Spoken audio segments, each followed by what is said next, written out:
পৃথিবীর সবচেয়ে প্রাচীন জীবনধারা এখনও ধরে রেখেছে এমন কিছু আদিম উপজাতি যারা আজও জঙ্গলে টিকে আছে। হাজার হাজার বছর আগের মানুষের মতোই এদের জীবন শিকার, আগুন আর প্রকৃতির ওপর নির্ভরশীল। তারা আধুনিক সভ্যতা থেকে অনেক দূরে নিজেদের নিয়মেই জীবন কাটায়। এই উপজাতির মানুষরা তীরধনুক ব্যবহার করে শিকার করে খাবার সংগ্রহ করে থাকে।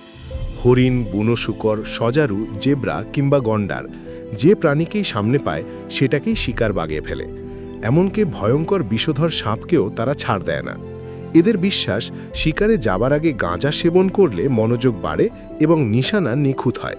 তাই দিনের শুরুতেই তারা নেশা করে, তারপর সারা দিন জঙ্গলে শিকার খুঁজে বেড়ায়। রাতে খাবার খেয়ে আবার বিশ্রামে চলে যায়। তাদের পুরো জীবনটাই খুব সহজ আর প্রকৃতি নির্ভর। আজকে আমরা জানতে চলেছি পৃথিবীর এমন কিছু ভয়ঙ্কর এবং রহস্যময় আদিম উপজাতি সম্পর্কে, যারা এখনও হাজার বছর আগের মানুষের মতো জীবনযাপন করে যাচ্ছে।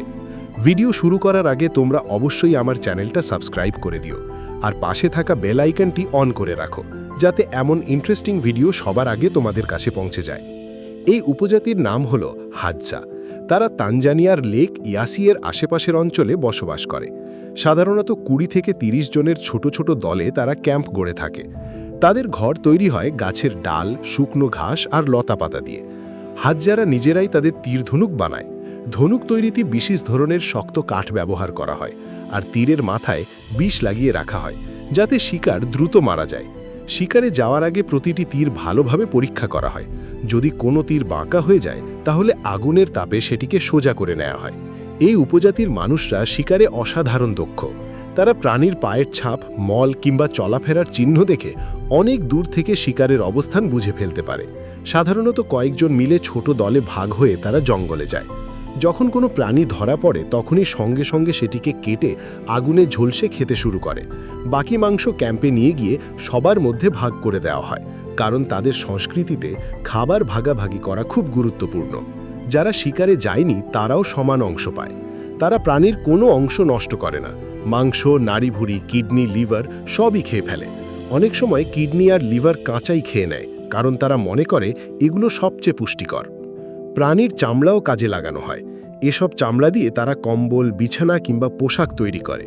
বড় কোনো প্রাণী যেমন মহিষ বা বাবুন শিকার করা হলে পুরো দল একসাথে রান্না ও উৎসব করে। সফল শিকারীকে তখন সবাই সম্মান জানায়। শুধু পুরুষ নয়, নারীরাও খাবার সংগ্রহে অংশ নেয়। বর্ষাকালে শিকার কমে গেলে নারীরা ফলমূল ও অন্যান্য খাবার সংগ্রহ করে আনে।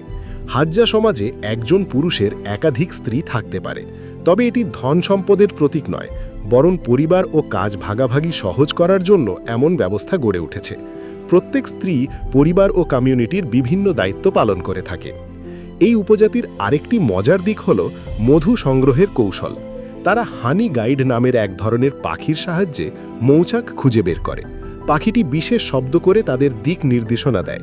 এরপর তারা ধোঁয়া তৈরি করে মৌমাছি তাড়িয়ে চাক থেকে মধু সংগ্রহ করে। তাদের বসবাসের অঞ্চল খুবই কঠিন পরিবেশের। খরা দেখা দিলে পানি সংগ্রহ করাও কষ্টকর হয়ে পড়ে।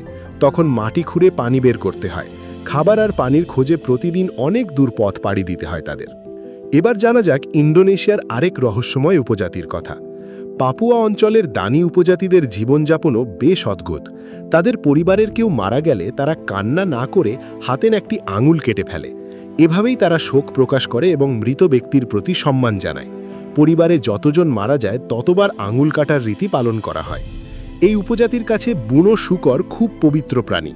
মৃত ব্যক্তির আত্মাকে শান্তি দিতে তারা বিশেষ উৎসবে শূকর জবাই করে ভোজের আয়োজন করে। দানি উপজাতিদের মধ্যে মৃতদেহ সংরক্ষণেরও প্রথা আছে। বিশেষ করে কোনো নেতা মারা গেলে তাকে মামি বানিয়ে রাখা হয়। ধোঁয়া, তাপ আর প্রাকৃতিক তিল ব্যবহার করে দেহ সংরক্ষণ করা হয়। কিছু গ্রামে আজও শত বছর পুরনো মামি দেখা যায়। আগে এই উপজাতিরা ভয়ঙ্কর ছিল। তারা শত্রুদের ধরে এনে উৎসবে হত্যা করত। মূলত অন্য উপজাতিদের ভয় দেখাতেই এমন কাজ করা হতো। তবে বর্তমানে তারা অনেক শান্ত এবং পর্যটকদের সঙ্গে বন্ধুত্বপূর্ণ আচরণ করে।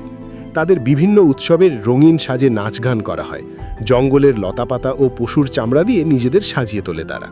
ইন্দোনেশিয়ার আরেকটি উপজাতির রীতি আরও অবাক করার মতো।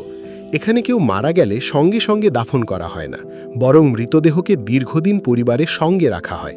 তারা বিশ্বাস করে মৃত্যুর পরেও প্রিয় মানুষ পরিবারের অংশ হয়ে থাকে। মৃতদেহকে তারা অসুস্থ মানুষ হিসেবে দেখে, এমনকি নিয়মিত খাবারও দেয়া হয়। ধনী পরিবারগুলো অনেক সময় 1 বছর পর্যন্ত মৃতদেহ ঘরে রেখে দেয়।